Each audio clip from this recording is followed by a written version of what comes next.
You're tuned in to Last Word Radio, lastwordonsports.com, and that is the last word.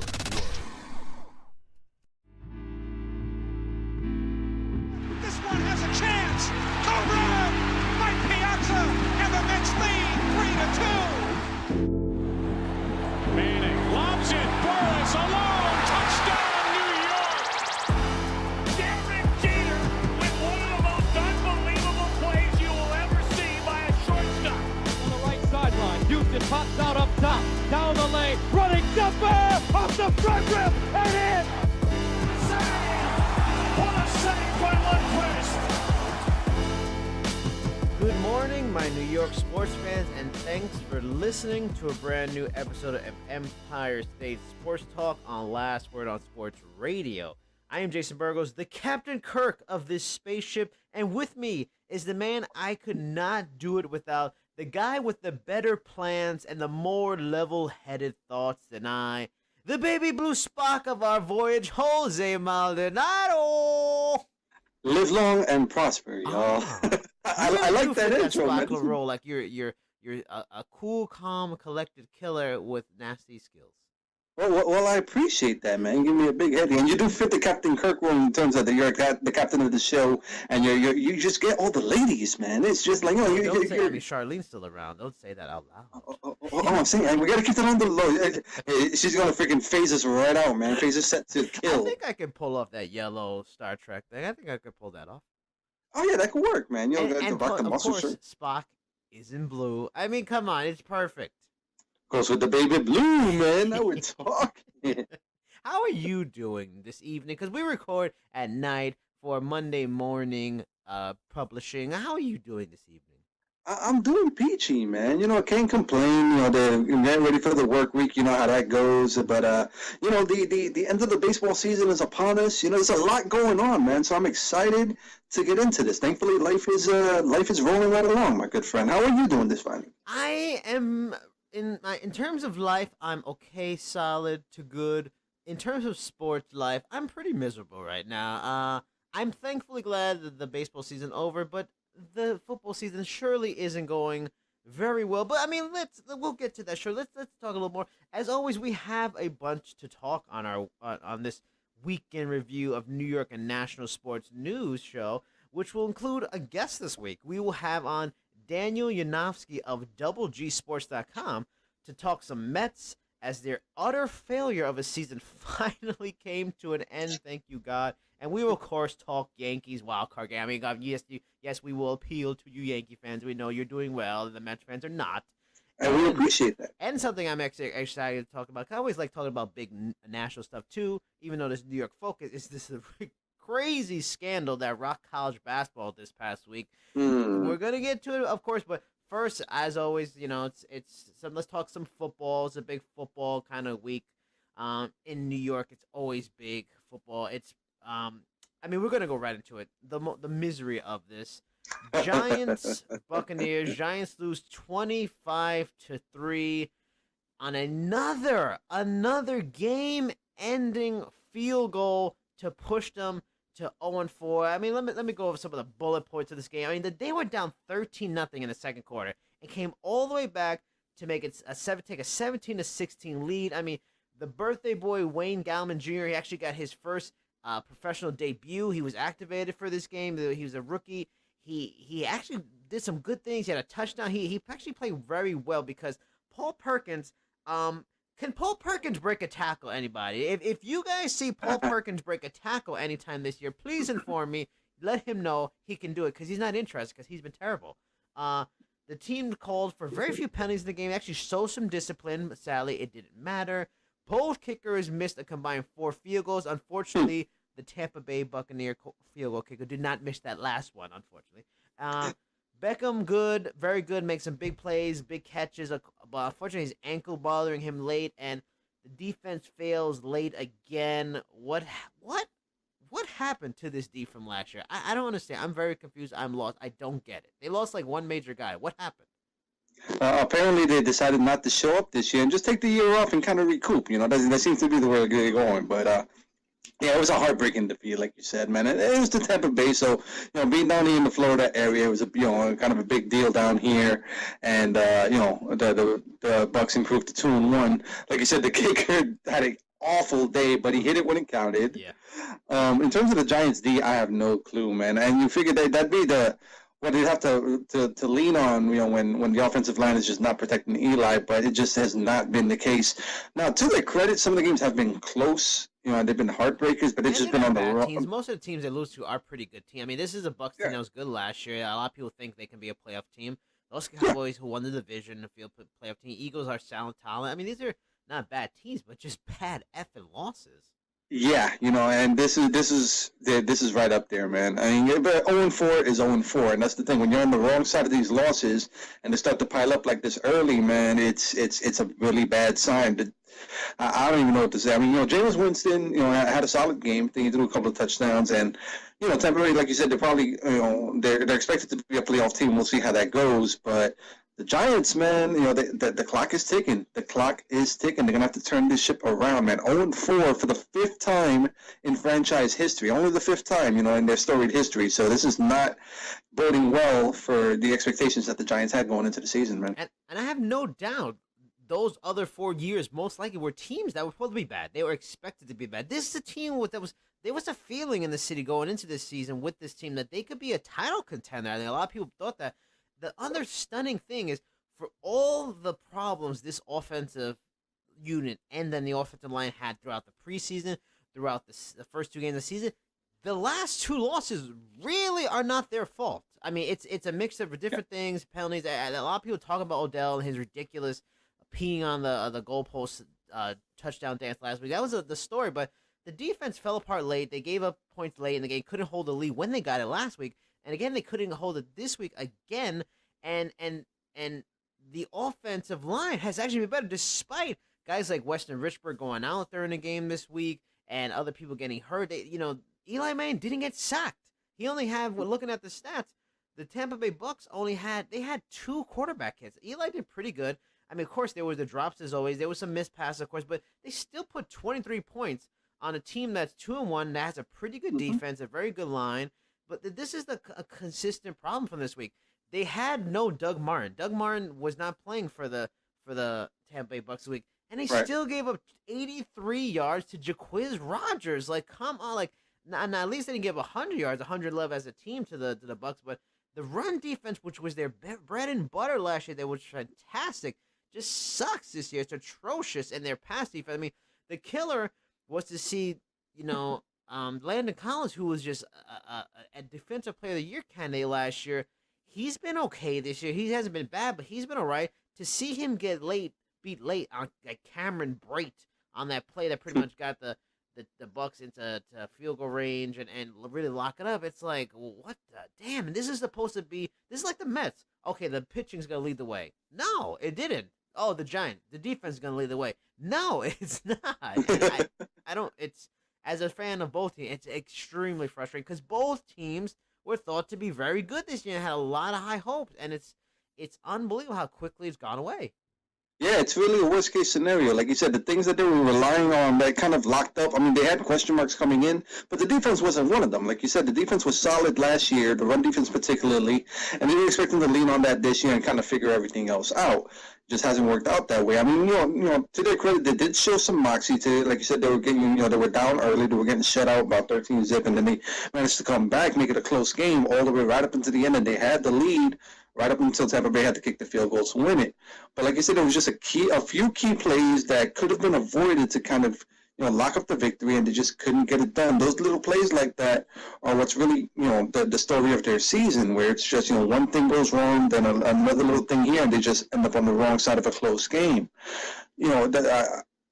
I'm at a loss. I mean, you're the bigger Giants fan here, so maybe you can speak more to this. But as a fan, this is not how you expect the season to start off. 0-4 in a division where you expected to maybe even lock up the division. I mean, with the Cowboys and the Eagles and the Redskins all, performing decently, the Giants were not expected to be this bad this soon. Yeah, this is a disastrous season. I mean, the funny thing is, like, earlier in it's only one game. Oh, it's only 2-0. You know, 2. Oh, that the Super Bowl team in 2007 they went 2-0. Now it's 0-3. It's like, well, it's 0-3. You know, you get on roll. No, it's 0-4 now, and this isn't gonna be this. They could have maybe did something last year, but now this is they had such a good year last year. This is a tougher schedule. I mean, they got the Chargers next week. Now the Chargers should be a winnable game. Chargers aren't that good, but who knows at this point? I mean, they should be able to beat them, but I don't know. They're so weird. Then they got the Seahawks. No, excuse me. They go to Denver after the Chargers, which is going to be really tough. Then they come back home for the Seahawks.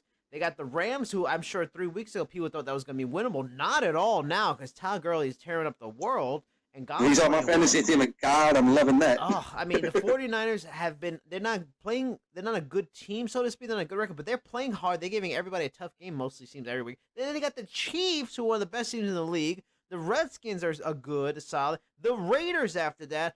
Cowboys, Eagles, Cardinals, Redskins. Where is there any real easy winnable? Where is there even a 3-game winning streak in that group? I mean, this has gone, you know, I mean, also I forgot to mention Lions. The Lions, another good team. I mean, that's 4 hard games, and there's only more hard games to come. The way they're playing, this could very well become a 5-11, 6-10 team, because they've got themselves in such a big hole. Because even if they went 6-10, that means they had to go 6 and 6. They would have to play 500 the rest of the way, which would be good considering what they have. If they would have won 2-2, maybe 8-8, this is the kind of thing they could win 3-1, you know. But downfall with that schedule, this season may be pretty much done now, which is stunning to say. Yeah, that really is stunning to say, and it's sad. And laying out that schedule, it's a long, tough road ahead. And the sobering reality is that at 0-4, they're a quarter of a way through the season. The season is a quarter of the way done. Yeah. And like you said, you know, if they go 6-6 the rest of the way, that's still 6-10. You know, I mean, that's not what they were hoping to get out of this season. So they're going to have to play above 500 ball the rest of the way if they want to even stand a chance at possibly a wild card spot. Because I really don't think 8-8, well, I mean, you know, we'll wait and see. But 8-8 is going to be tough to lock up the NFC East with that kind of a record. So they're really going to have to get really hot, really quiet, really fast, really soon. I mean, you're pretty much safe more times than not. I mean, but even though this has happened in Giants and not, if you go 10-6, you got a good chance to get into the playoffs. To go 10-6, they would have to go, 10-2 the rest of the way against that schedule. Not happening. 10-2, not likely. Not effing happen. Especially because what hurt them too this week is Olivier Vernon got hurt. He was out. You know, Snacks was hurt a little bit this week. I mean, they're already piling up injuries. Beckham's ankle was bothering him late in the game. That seems like that's not gone away, and it's going to be a problem all freaking year. I mean, you know, it may get to the point where they're at such a bad record midway through the season. Maybe they have to ponder just sucking because there are such high-level quarterbacks coming out in the draft next year, and it may just be better off. Because in the end, we all know that Eli Manning era is close to over, sad as it seems, but it's going to that direction where, like, man, maybe they can win the quarterbacks because this season is going down the freaking toilet. That's unbelievable. I mean, let us talk about, because I'm sure the Jets fans out there want to talk about a team not in the toilet, who makes me feel even more frustrated that my team is garbage, because my team was supposed to be good, and this team was probably one of the worst teams in the league. People talk about 0-16. The Jets are now 2-2 after beating the Jaguars, who are playing well this year, 23-20 in overtime. Break up the freaking New York Jets. Josh McCown, 22 of 31 for 224 yards and an interception. That interception was actually a weird, too. It was an interception that he threw down the side, past to his right, and I think it hit off a lineman's leg or butt or something like that, and it bounced in the air, caught by a Jaguars player, and taken back for a pick six. But other than that brought the Jaguars back in the game. Otherwise, the Jets pretty much had a dominant showing. Bilal Powell, 20 rushes, 163 yards, a 75-yard touchdown. Elijah McGuire, a 69-yard touchdown run. Defense is strong, dominant. Blake Bortles only had 15, 35, 140 yards. Evan Fournette, 24 for 86, a decent solid game, but not dominant. I mean, the defense only had 1 sack and 1 into, but they had 6 quarterback hits, 5 passes defended, and Chandler Catanzaro, say that time. I don't know how. Say that fast 3 times. With 3 field goals, including the 45-yard game winning in overtime. I mean, good for the Jets, good for Jets fans, but it just makes me so mad. I'm so mad right now. You just hear it in your voice there, man. Not hiding it well, but what the hell? Let me tell you, man. I would love to see the Vegas line that had the Jets at this point in the season having the same record as the Patriots. Are you kidding me? First place Jets, last place Giants. Unbelievable. Well, actually, to their credit, Buffalo is on top with a 3-1 record, so they are on. Oh, so I don't know what the heck headline. So maybe it was before the Buffalo win. Okay. Yeah, that might have been what happened, but I mean, Jets fans, anything to say that they were on top, you know what I mean? Even if it was for that slight period of time, but to their credit, man, the Jets 2-2, just like New England. New England, taking a hard L to the Panthers today. They're not performing up to snuff, but I'm sure nobody's worried out there in Patriot Town. But the Jets, man, they're showing a little moxie, man. They're showing a little bit of moxie's my power word for today, apparently. But yeah, but they're looking better than expected. I mean, granted, expectations were 0-16 level, as you said, but Jacksonville, like you said, were a team that were playing pretty well. The Jets, managed to get into overtime and come through with the win. They managed to do what the Giants couldn't do, which is lock up those close games, and they find themselves in a pretty good position now. Whether or not they're able to capitalize on this and build up some momentum and actually be a wild card contender. Yeah. But that's where there's so many funny angles out of the story. One, the funniest angle to me is I feel actually really good for Todd Bowles, for all those Jets fans on sports radio all over the different networks talking even sports hosts talking so much junk about this guy. Get him out of here, get him fired. Even though he had a good year 2 years ago, he has a bad step back year last year.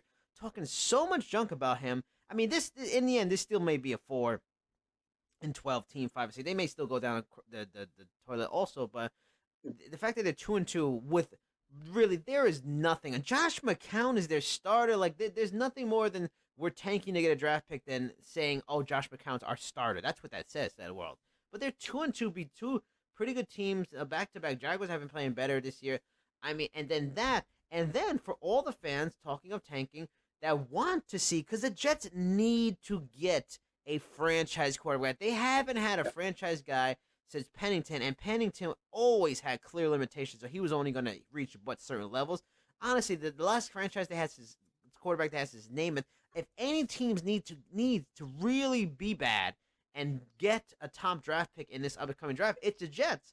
So if they end up having a good year and going 8-8, they're going to shoot themselves in the foot and go and maybe 5 years from now going, God, that 8-8 season was a tire waste. Yeah, it made me happy and it sucked. But we didn't get these 3 good quarterbacks, Yeah, you're exactly right. I mean, this it's an interesting scenario now because, like you said, the Jets, with a quarterback-heavy draft coming up next year, would probably be in their best interest to end up sucking like they were expected to. Yeah. But, do they really want to tank?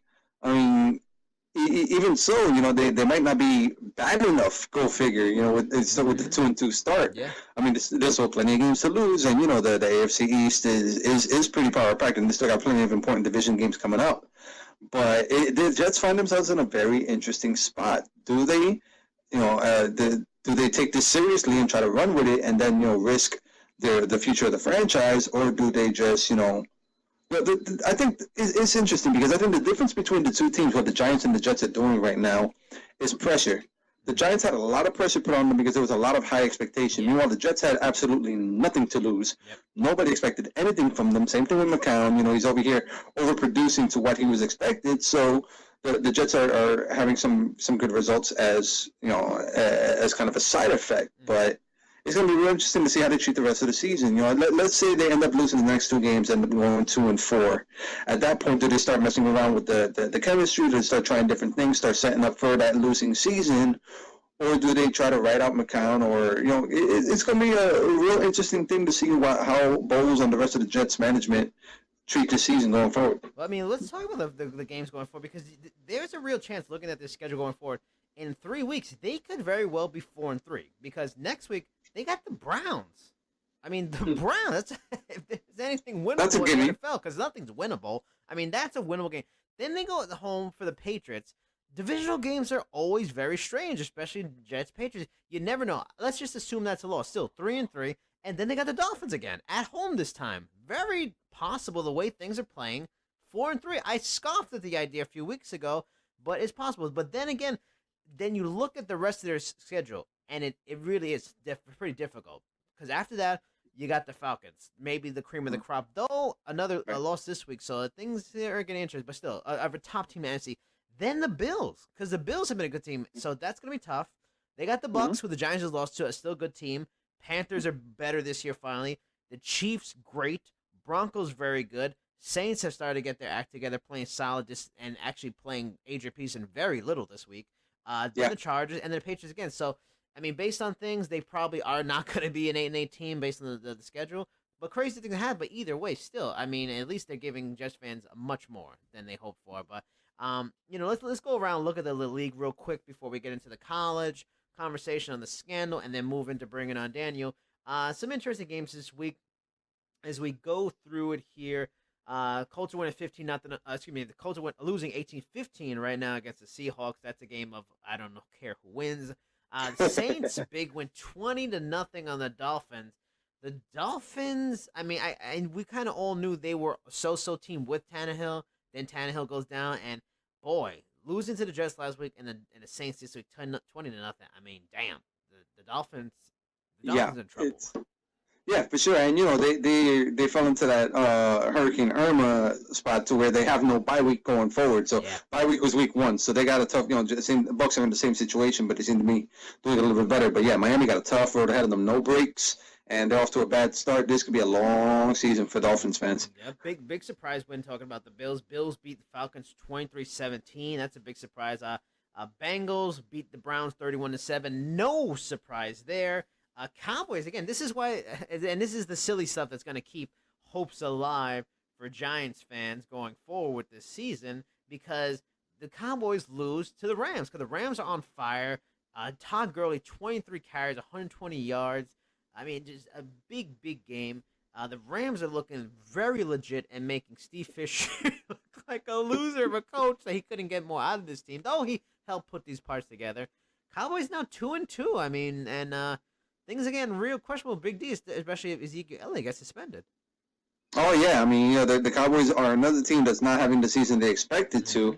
Although, 2-2 is not a total loss. But, yeah, the Eagles and the Redskins are a pretty good spot to go ahead and take this division from the two teams that were expected to be on top. Yeah. Lions win 14-7 over the Vikings. But tough luck for the Vikings the way the season goes. They got such a good defense, but they got the likes of Case freaking Keenum starting for them. Because, God, they could. Teddy Bridgewater got so injured he couldn't even play almost now going in the second year. And then freaking Sam Bradford, the softest freaking glass Joe quarterback in the history of quarterbacks, is injured again. I mean, tough break for them because 14-7 with Case Keenum. If they would have had a better quarterback, they'd probably win the game. As you talked about, you mentioned before, Panthers beat the Patriots on the road. I mean, Patriots now 2-2. Steelers stun the Ravens. Not that they beat them, but 26-9, and ASS whipping in Baltimore. Here was one of the, I think, the big games of the week in terms of it's two teams. A lot of people have possible host for dark horses, playoff teams, and they're led by two young up-and-coming quarterbacks. Texans beat the Titans 57-14. I saw that score. Watson, 283, 4 touchdowns. Wow. Yeah, I caught a glimpse of that score. I'm like, what is going on out in Houston, man? Running up the score. Good for them, man. Looking sharp, looking good. I mean, everybody, and even me, I wondered, damn, why didn't Houston go and try to see if they can get a major quarterback? I mean, there were guys out there possibly available, and, make that move. You're right there. You got the real good defense, get the quarterback, and then take it to the next level. But they said, nope, we're going to take our chances. We're going to draft the quarterback. And even some thought maybe Deshaun Watson, maybe he was a little bit of a reach at the early pick they got him in the first round, because they weren't sure if he could be the quarterback. Is he going to be RG3 or is he going to be Cam Newton? Is he going to be that mobile kind of quarterback from college that can really take the next step in the next level? But he has the right coach. I mean, in Jim O'Brien, sorry, I don't know if it's Jim, but O'Brien, former Penn State coach, former Patriots offensive coordinator, he's a guy that seems to know what to do with quarterbacks. And if he's got a quarterback that's got a bunch of talent, then he's doing something, and he's showing it. And the Texans are a hot team right now 2-2. I mean, we're building confidence, wondering, damn, we would have started from week 1. Maybe we're 3-1. Cardinals beat the 49ers 18-15. Eagles beat the Chargers going to 3-1. As you mentioned, they're now first place, 3-1 Eagles. Ugh, vomit. LeGarrette Blount, 16 carries, 136. No shocker, he was ripping up the Giants last week. I guess they finally got the memo in Philadelphia. Start LeGarrette Blount, which is even more frustrating because the Giants were close to signing him and chose not to because they could have used him right now, especially with their running game. And the Broncos beat the Raiders. Tough luck for the Raiders in that game because Derek Carr gets injured. He's going to be fine. He got a back injury. Ended up being back spasm, but took him out early enough in the game where affected him. Now the Raiders and Cowboys, two teams a lot of people thought had high hopes for, and the Patriots, all 2-2 at the quarter mark of the season. Yeah, I mean, as of right now, the season is up for grabs, man. Any team that was looking to overachieve, now's your chance because a lot of the heavy hitters are not producing like they should be. So, it's gonna be a fun stretch. Yeah, now let's go into. Oh no! Before we go into the scandal, let's talk quick about the Yankees. I know you want to talk some Yankee talk and bring specific points about this very, very successful, unexpected season for the Yankees. Yeah, unexpected is the key word because let's face it, at least in terms of what's expected of the Yankees, they're always expected to be a title contender. This is expected to be a down year. But here they are, playoff bound, man. I mean, granted, it's the wild card. Just got one more step before they get to the actual, meat and potatoes of it. But the Yankees definitely overachieved this year, man. Kudos to them. It was fun to see. I love the young talent stepping up, and we can get into that. But, there wasn't a whole lot expected from the Yankees. It was expected a lot from a lot of the other teams on the division. The Red Sox delivered, but, teams like Baltimore, Toronto, and the Rays, they kind of underwhelmed. But take nothing away from them, man. The Yankees stepped up, had a real great record. If it wasn't for the fact that Boston was so hot, they probably would have won the division. I mean, it was still in play all the way up until this weekend. And here we are, man. The Yankees are heading into the playoffs now. In terms of the season MVP, that's something that's interesting to talk about because there's a lot of players contributed to the Yankees' success this year. You got Michael Pineda. Michael Pineda did his thing. Luis Severino really stepping up and being that young ace that they wanted them to be. We mentioned Didi Gregorius. The kind of season he's had. But honestly, if I'm going to pick my MVP, it's going to be the obvious choice. It has to be Aaron Judge. I mean, you look at the rookie season that he's had. It's maybe the greatest rookie season that any player has ever had. The dude ended up with 51 home runs. The batting average went down during the slump. It went a little bit lower than what was anticipated. It ended up at 274. But regardless, man, I mean, this dude gripped the majors, not just the Yankee fans, but he was the talk of the town for such a big chunk of the year.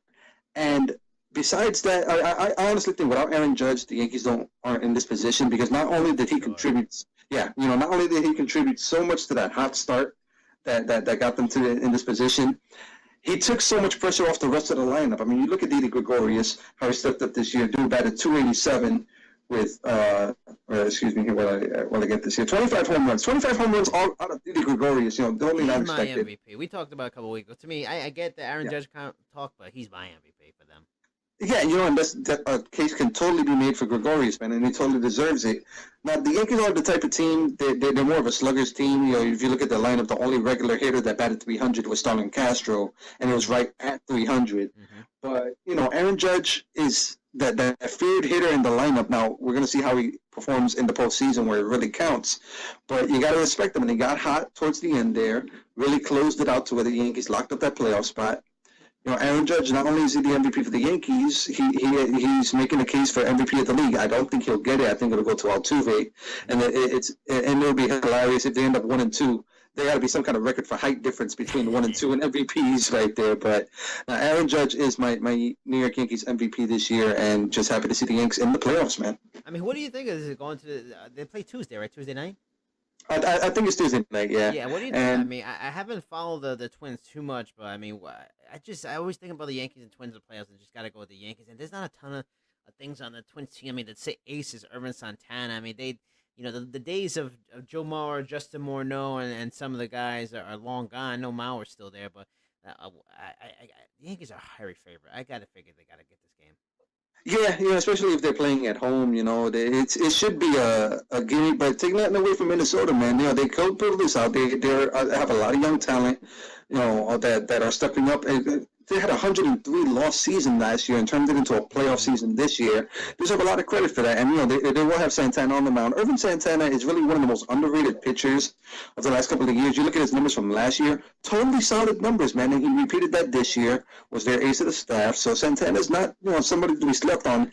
And if he really comes out with guns blazing, he can make it really tough for the Yanks to advance, even though I'm expecting the Yankees to lock it up. But, and Joe Mauer, he's not the Joe Mauer he was 10 years ago, the MVP type Joe Mauer, but, the veteran leadership is something that should be considered with so much young talent there. He can kind of bring them all together, take some of the edge off. And if they manage to pull the upset, man, look for them to maybe pull like a Kansas City, maybe get a little red hot and start surprising some folks, man.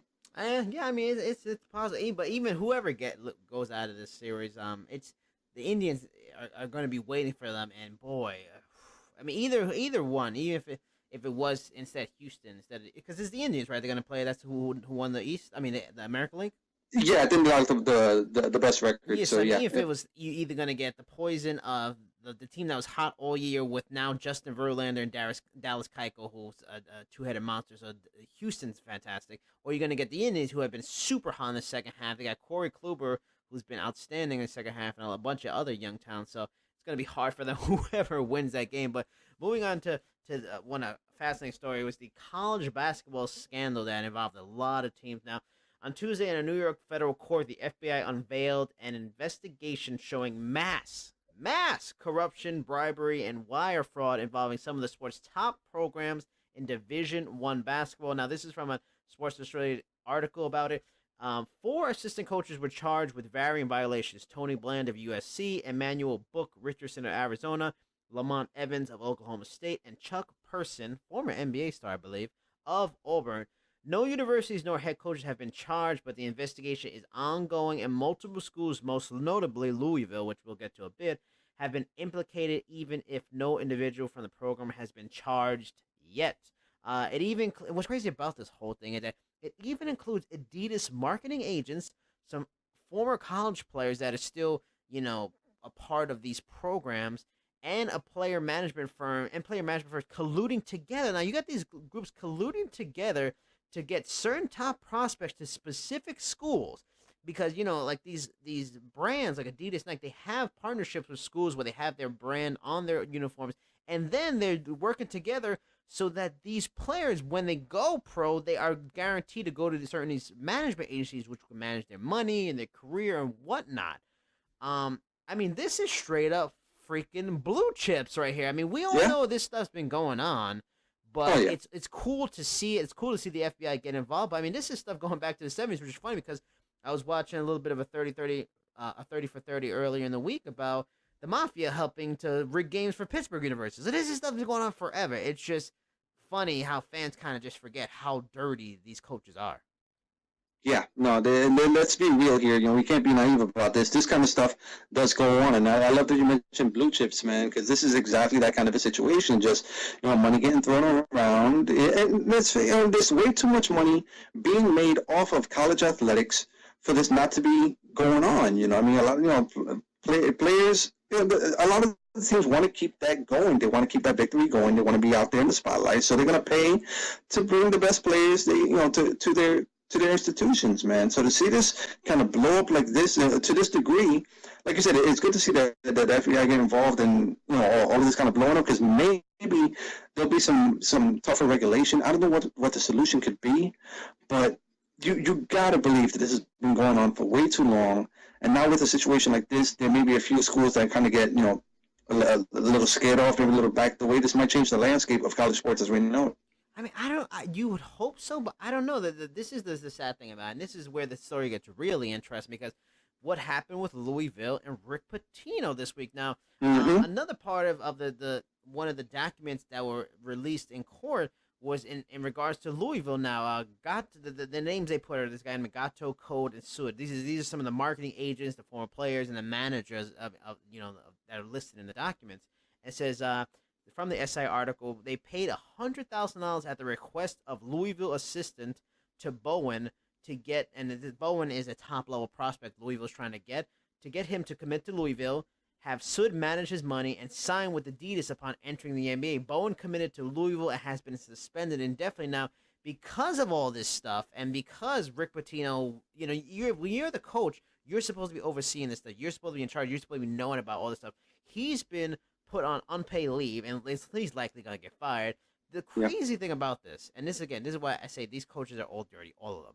This follows him because he's already going to be on a 5-game suspension. He was supposed to be to start this year because it was found last year the program used freaking an escort service to help recruit players. I mean, again, nothing we haven't known. If any of you have seen He Got Game with Denzel Washington and Ray Allen, that was a tool used in recruiting Ray Allen's character. I mean, this is not new stuff. It's just for anybody that reveres the likes of Rick Pitino or Jim Boeheim, who also got suspended and lost games and lost scholarships, to Jim Calhoun, who also the Sacred Cow of Connecticut, who also got violation, who also lost games, and he got suspended and eventually quit.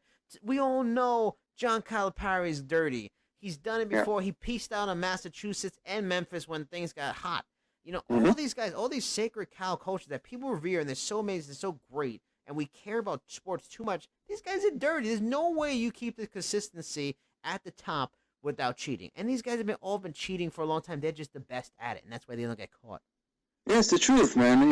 That's the harsh reality. But yeah, it's way too competitive a landscape for them not to for this not to be going on behind the scenes. Rick Pitino is a really big fish to be caught in this whole scandal. And Pitino, I like Pitino. I mean, he seems like he's a real good coach. But like you said, this has followed him around, and this is no big surprise. And he's had some really high-profile failures. I mean, the dude tried it in the NBA and just did not work out.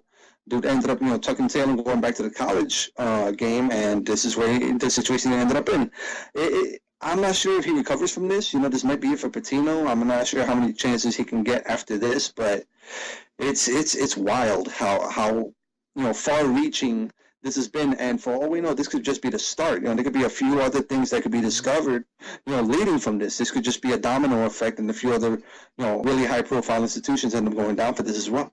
Yeah, and that's the thing. That's what's talked about in documents released and all this stuff is that the FBI said it's still ongoing. They know the playbook, as they mentioned in the statement. So they know they're still on the lookout for much more people. And that's the crazy thing. They're deep in this. This isn't like some local thing or maybe some NCAA investigation or whatever. This is the FBI. Like in one of the cases where these guys, I think it was the USC assistant coach, they had FBI agents undercover in the meetings with these people where they were setting up these deals and incriminating themselves.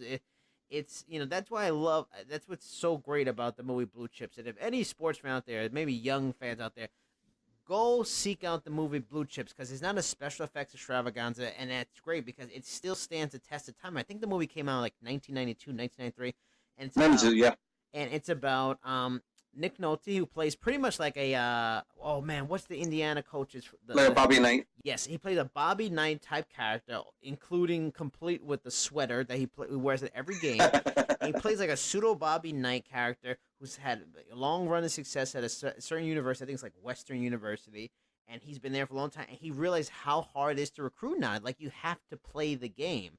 He's a guy who has ethics and morals, but doesn't want to. But realizes if he wants to have success and stay great, he has to play the game. So he goes out there and gives the one recruit's mom a home, and he gives the other people all this money. I don't want to ruin too much, but it's similar to what's going on here, doing the dirty stuff to recruit players. And even like you mentioned, He Got Game. Same thing, Who is it? Rick Fox. Rick Fox trying to play a college kid, which was mind-boggling. He was already in the league like 8 years. He's probably like 33 years old trying to play a college kid in that movie. But same thing. He brings Ray Allen's character to a room. All of a sudden, 2 butt-naked blonde women on a bed, and just like, ha-ha, and Ray Allen's like, well. And you have to factor in, for the NCAA to tell these kids, oh, don't do it, it's illegal, it's against the rules. These are like 18-year-old kids in all the sports, even the NFL. They're coming from more than not the inner city. They're trying to uplift themselves and their families. They're not mature enough to make these tough decisions. If you're going to put $100,000 in front of these kids, what do you think they're going to do? Also, there's dirty parents out there, too. There's parents out there that are playing middleman for their kids and saying to these coaches, okay, Kentucky is going to give me a house and 50 G's. What are you going to give me? Let's be real, people. This is happening out there. So to expect these families to make the smart decision considering the financial situation they're in, it's tough.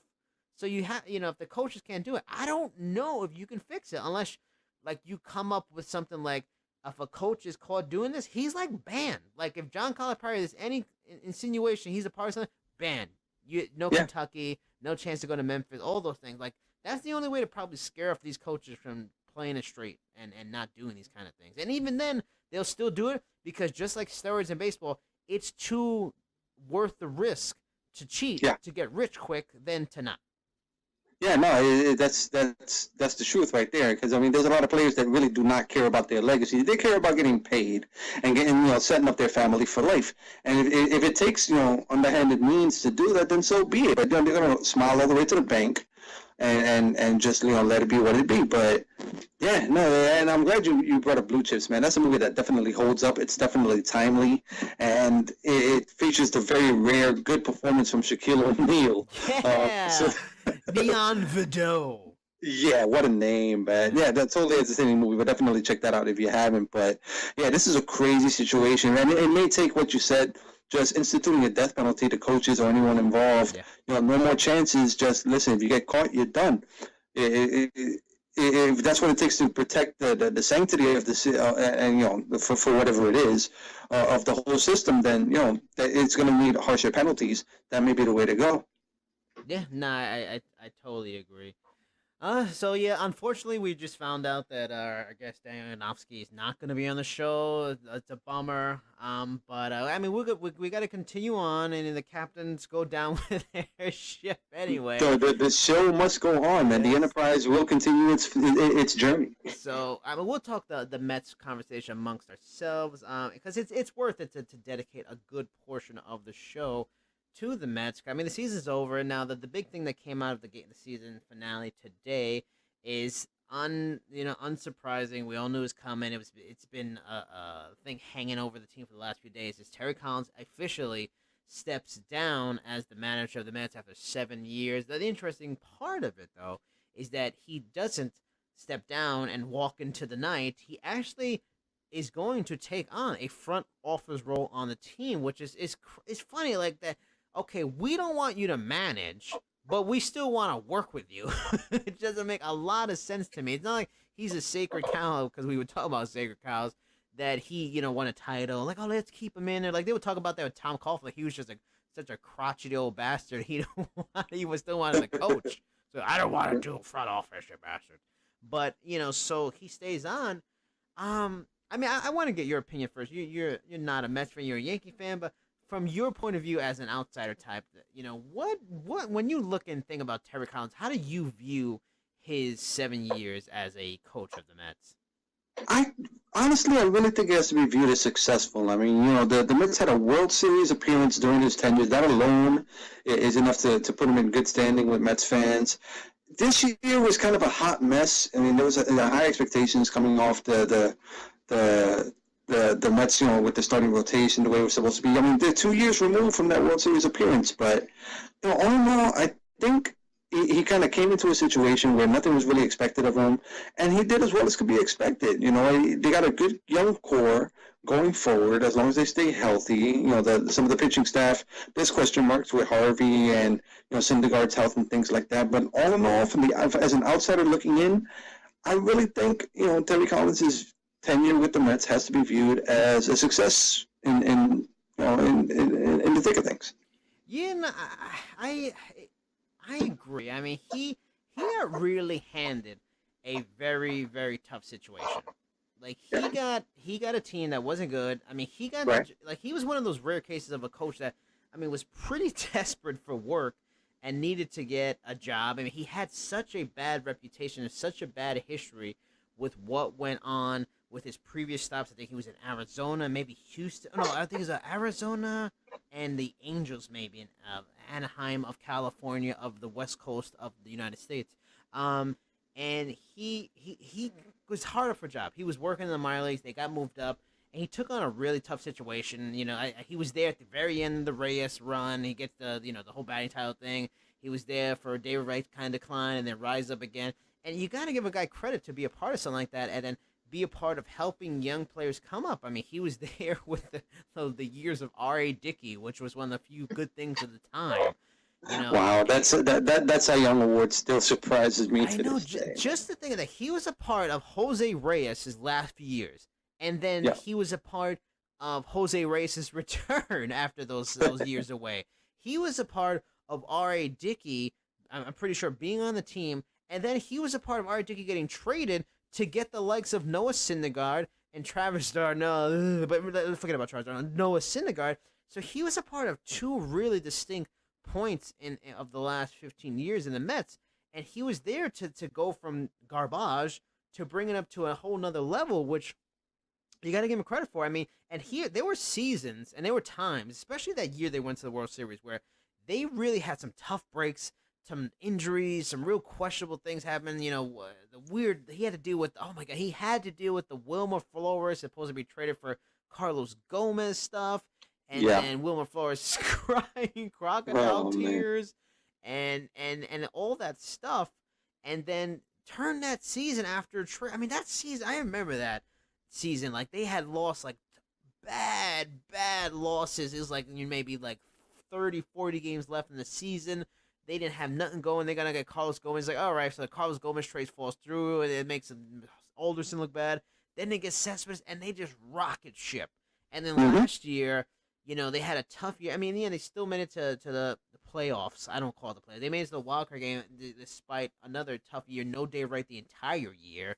I mean, he's been there. He was there for Matt Harvey being the Dark Knight, this rising superstar, to Matt Harvey being the bum. You know, it's crazy his tenure, what he's been through, and what ups and downs he's been through as a manager. Yeah, no, there's no question. It's been a real roller coaster ride, and he has to, you know, credit where credit's due for handling it as well as he's done, because there was a lot thrown at him. Like you said, he wasn't put into a really good situation, and you know, even though it declined this year, you know, no playoff appearance, and it was kind of a hot mess of a season. You know, that World Series run, despite all odds, you know, it really was an exciting time for Mets fans, something they hadn't had since 2000, you know what I mean? So him being in the front office spot now, it's going to be a funny little situation, man. It's like getting divorced but asking your ex to still live with you, you know? It's it's going to be interesting, but, you know, kudos to him, man. He went from, like you said, being hard up for a job to actually steering the ship and almost going all the way to a title, man. Almost giving the Mets their third World Series title. How crazy would that have been to say?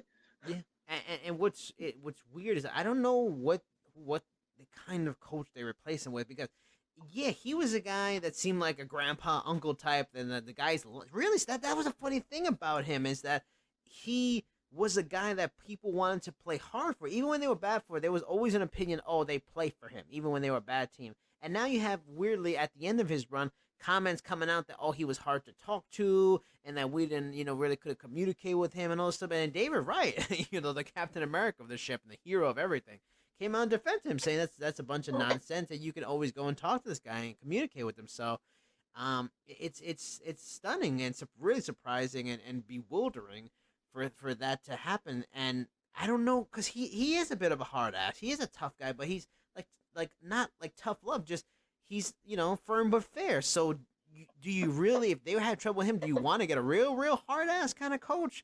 Do you want to go very soft and maybe player friendly? They're in a, you know, like Art Howe, the infamous player friendly coach. Like, I don't know where they go. It's a really tough spot. I mean, we've talked about the David Wright thing ad nauseum. It's a weird situation. Like, I want to bring up one of the key points of next year, and this is going to be it's going to be interesting, because the last month of the season was dedicated around Dominic Smith and Ahmed Rosario. Now, their Septembers were good and bad. I mean, in August, let's focus on Dominic Smith first. August, he batted 164, 6 runs, 11 hits, a double, 3 home runs, 8 RBIs, 15 strikeouts.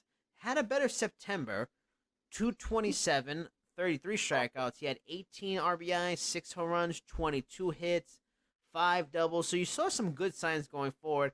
Finished off with the 198 average, 9 home runs, 26 RBIs. Now for Ahmed Rosario, I think he was injured late. He didn't play as many games. His September, let's see here. Well, let's see. His August was good. 240, 8 RBIs, 4 home runs, 3 triples, a double, 24 hits, and 100 at bats. Now he had 61 at bats in September. He had 279. He had 2 RBIs, no home runs, 1 triple, and 3 doubles. Finished off 248, 4 home runs, 10 RBIs. Play good defense. Dominic Smith's defense is still, up in the air if you think. It's weird because you would hope better numbers, big, strong finishes for those guys, and the finishes are okay. There's some good, some bad. So it's a weird position, because I read some stories talking about maybe what they need to do for free agency, and one was suggested was Jay Bruce, and I was like, wow, Jay Bruce at first base, but they got Dominic Smith, but Dominic Smith's stats, there's no guarantees these guys are gonna be better. Like, you hope they're better, you feel their abilities will make them better, but there's no strong guarantees that's what's gonna happen next year. Yeah, no, it's still a lot of question marks to be answered. I'm sure it's frustrating for Mets fans and frustrating for the organization, but there's still a lot up in the air in terms of their future. How healthy is the pitching staff going to be? How well are Smith and Rosario going to play going forward? What Cespedes is going to look like, a year, 2 years from now? It's a lot of question marks still up in the air. But, at the very least, in this lost season, they took steps to try to get those questions answered. Rosario and Smith both got a good amount of playing time. Syndergaard was able to come back, at least work out a few of the kinks. Harvey, same deal. And the ground looks sharp this year, but the Mets are in a rebuild stage at this point. Will they be contenders immediately? I'm not sure. But stranger things have happened, like in Minnesota. We talked about them earlier. From 103 loss season to the wild card this year. The Mets very well could be a wild card contender next year. Who knows? Because the pitching staff, the talent is there. This is pretty much the same pitchers that took them to the World Series back in 2015. Harvey's not the same man he was, but who's to say he doesn't figure it out? And that's an understatement, of course. He needs to learn a damn knuckleball. Otherwise, just go to a bullpen and get out of my life. Can't take it anymore. Well, at least we know how you really feel on the subject, so there you go. But, if Syndergaard's healthy and sharp, if DeGrom stays healthy and sharp, those are 2 aces right there. And if Smith and Rosario take the offseason, now that they got some major league experience, some real major league experience, take this as a learning point and just move forward and really start producing to their expectations, couple that with Cespedes in the lineup and David Wright going off to pasture, hopefully, this could be a really... this could be a really affordable team if those pieces fall into place. But that's the big if right there. Yeah, if those pieces. The thing. It's another year of ifs. And what's so sad, it's just so New York Mets, is that they have these the overabundance of pitching prospects all at once. Like, damn, how did we get so lucky? No, guys, we didn't get lucky. We got a little lucky, and then the rest of it, because they're proven to be so damn brittle and soft. We can't forget DeGrom missed like a month of the season. Like, he wasn't there at the end of the year because of like an injury. Harvey's been a mess of injuries. Zach Wheeler's still a big question mark. He was solid this year, but he couldn't play much recovering from Tommy John. So maybe he gets even better, which is always possible a year after the Tommy John. But even before that, he was a guy that was a 5-inning pitcher and had, issues with, his stuff at times. And Noah Syndergaard missed the entire year from a damn lat injury. It's so crazy that this happened to them. They seem like loaded that it is all ifs. Cespedes is another year older. Is his damn legs gonna hold up? He's getting injured all the time. Dave Wright is probably gonna force us to have to deal with him, and he's gonna have to be injured. And then also you factor in, there's talk of a legitimate cut in their payroll. We talked about it a few weeks ago, but it seems like based on more stories, there may be a legitimate cut. It may go down like $20 million, which is so unbelievably annoying as a Mets fan, because they have tools.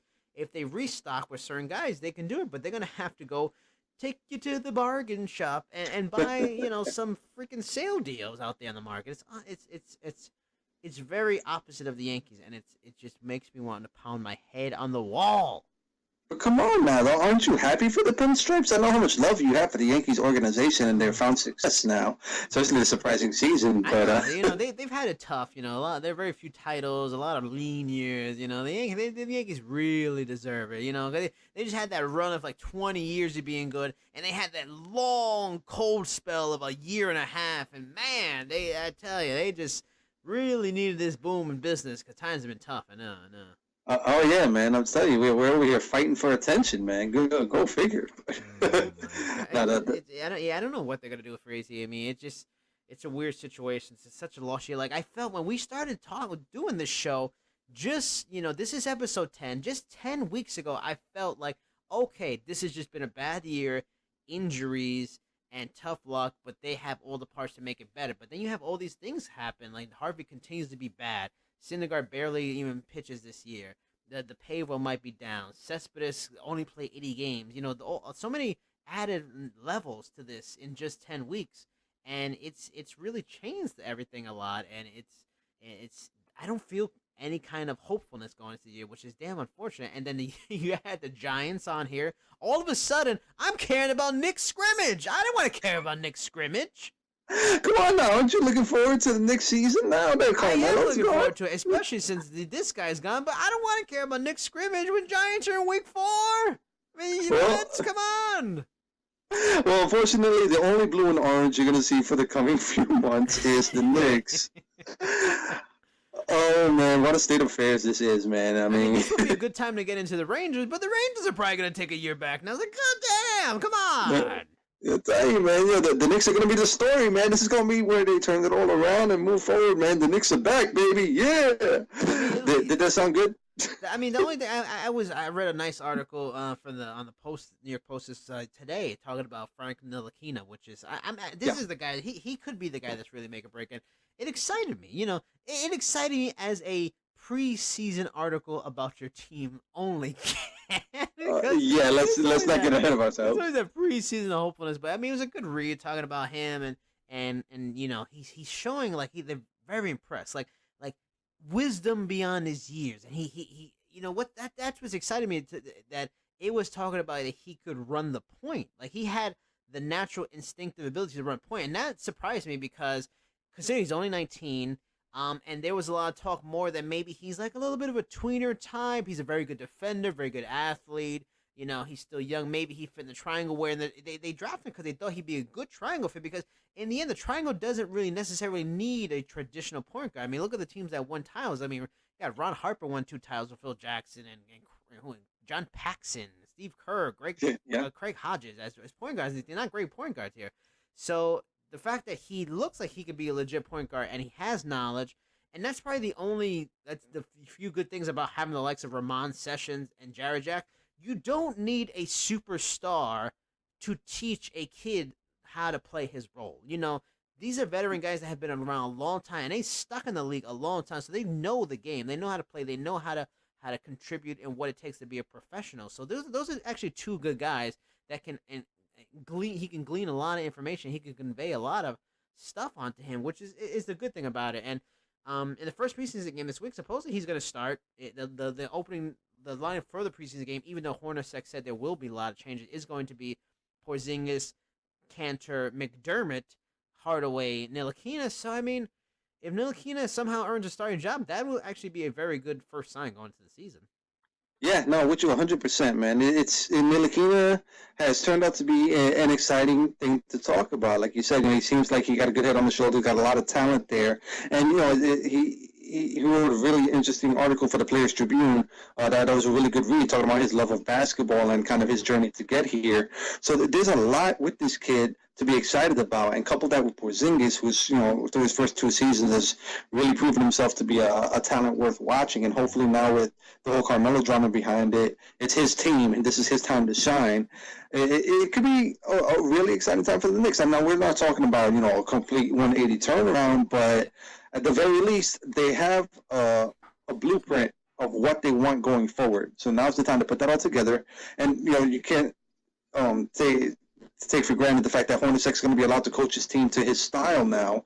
Not going to have to force the triangle in there, even though that's why they drafted Ntilikina in the first place. But there's going to be a lot to watch in the preseason. Like you say, that starting 5 to see how they click. Tim Hardaway, see if he can live up to that contract, and his Cantor, who could be a real sleeper kind of addition to the team. Another one to watch is Michael Beasley, who, despite how off the wall he is when he's talking in interviews and stuff, is a real talented scorer. I mean, he's not going to defend for you as well, but he can really put points on the board. the Knicks have a few pieces that they can surprise a few folks, man. You know, it's gonna be interesting to watch. They're kind of like in the same situation with the Brooklyn Nets, where the Nets are another team where they were really hot at the end of last season, so they got a lot of momentum with that squad, even though they lost Brook Lopez. But with a healthy Jeremy Lin and now with D'Angelo Russell in the mix, you know, some young pieces like Karis LeVert, Rondae Hollis-Jefferson, the Nets can be another squad that, you know, they might not be a great team, but with that young core, they could surprise a few folks and actually be a lot better than expected. Yeah, I mean that's what it might be, and that's what you want with any team, and it's happening with the Nets, and it's happening with the Knicks. The Knicks, they're building. They're finally building with youth, and this isn't like back in the Isaiah Thomas where their youth was like Eddie Curry and Jamal Crawford, where it was somebody else's draft pick that they're overpaying based on potential. No, these are guys they drafted that they chose themselves. I mean, they got a bunch of guys that are mainly the main cogs of their team that are like under 24, like 20, less than 25 years old. You know, you got Kuzminskis, you got Hernan Gomez, you got Porzingis, you got Ntilikina, you know, and Hardaway. These are all like 25 or under guys, and that's great to have that as the core going forward, because there's not going to be a question of the Knicks ever spending money. They will spend money. So, I mean, they will make trades. So this is what we wanted. It's not like a weird a bunch of players that we hope. No, there's talent there. These are young guys that are showing really good signs, and Ntilikina can be one of those guys. Because look at that.